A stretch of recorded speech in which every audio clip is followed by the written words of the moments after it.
On en vient à présent à cette découverte étonnante des chercheurs de l'Université de Genève.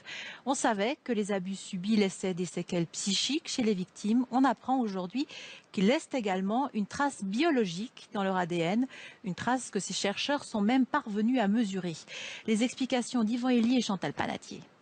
Maltraitance, viol, autant de traumatismes qui laissent des traces, et pas seulement psychiques.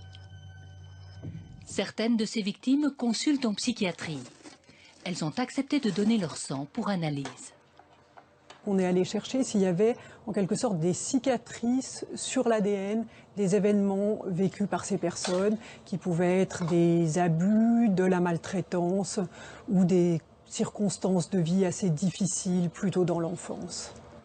Dans l'ADN, les chercheurs isolent un gène, celui qui répond à un stress très fort résultant d'un traumatisme.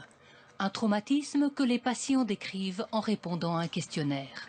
Ce qui est incroyable, c'est qu'au niveau de l'ADN extrait du sang des patients, on a trouvé que proportionnellement à ce qu'ils avaient subi, on trouvait des modifications chimiques de leur ADN. Donc vraiment que cette cicatrice était mesurable.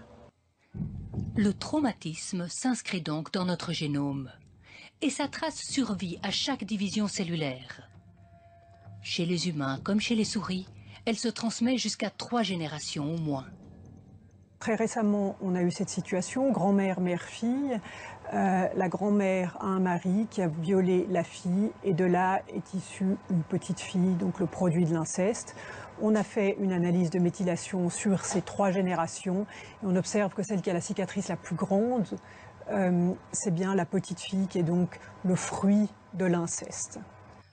Le gène de la grand-mère, profondément choquée, est moins marqué que celui de la mère qui a subi le viol. Mais la petite fille, qui n'a jamais été violée, porte la plus grande cicatrice.